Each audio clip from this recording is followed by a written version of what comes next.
नमस्कार विद्यार्थी मित्रांनो आणि शिक्षक मित्रांनो.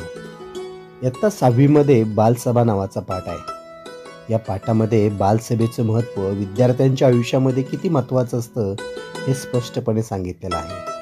त्याचाच प्रयत्न या आमच्या शाळेमध्ये केला गेला. त्याचीच ही व्हिडिओ. बालसभा ही विद्यार्थ्यांचे व्यक्तिमत्व घडवते. आजचे विद्यार्थी हे उद्याचे भारताचे नागरिक आहेत. त्यांना आत्तापासून जर संस्कार केले, त्यांना विचार पटवून दिले, बालसभेचं महत्त्व सांगितले, निश्चितपणे ते उद्याचे चांगले नागरिक बनतील.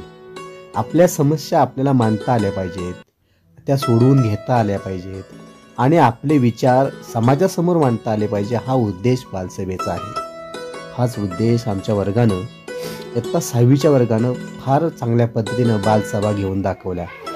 संपूर्ण नियोजन हे बालसभेचं विद्यार्थ्यांनी केलं होतं. अगदी फोटोच्या हारापासून ते विद्यार्थ्यांना खाऊ वाटप करण्यापर्यंत सगळं नियोजन विद्यार्थ्यांनी केलं होतं.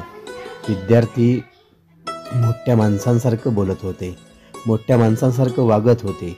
आपल्या समस्या मांडून त्या सोडवाव्या कशा हे एकमेकांशी चर्चा करून विचार करून त्यांनी अनेक प्रश्न सोडवले. विद्यार्थ्यांच्या सुद्धा अडचणी असतात, विद्यार्थ्यांच्या सुद्धा समस्या असतात. त्या कशा सोडवायच्या हे फार चांगल्या पद्धतीने विद्यार्थ्यांनी एक आदर्श घालून दिला. विद्यार्थ्यांच्या चेहऱ्यावर आनंद होता, कारण एक वेगळं काहीतरी आपल्याला करायला मिळतंय याचा आनंद त्यांच्या मनातून ओसाडून वाहत होता. बालसभा हा पाठ खऱ्या अर्थानं आज यशस्वी झाला. बालसभेच्या अध्यक्षांनी आपलं मनोगत व्यक्त करताना बालसभेचं महत्त्व सांगितलं आणि आपलं आयुष्य जर घडवायचं असेल तर आपले समस्या आपण नेतृत्व समाजाचं केलं पाहिजे, तरच आपण चांगल्या पद्धतीनं एक चांगलं नागरिक बनू. बालसभेचं समारोपसुद्धा अतिशय सुंदर पद्धतीनं झाला. अनेक विद्यार्थ्यांनी आपली मनोगते, आपले विचार विद्यार्थ्यांसमोर मांडले. शिक्षकांनीही त्यांना छानसं मार्गदर्शन केलं आणि ही सभा अतिशय उत्साहात, आनंदाच्या वातावरणामध्ये पार पडली.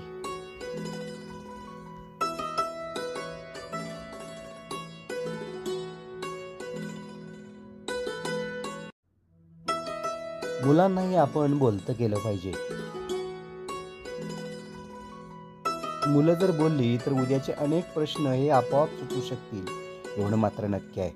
कारण विद्यार्थ्यांच्या मनाला, विद्यार्थ्यांच्या विचाराला आपण सगळ्यांनी पाठिंबा देणं तितकंच गरजेचं आहे.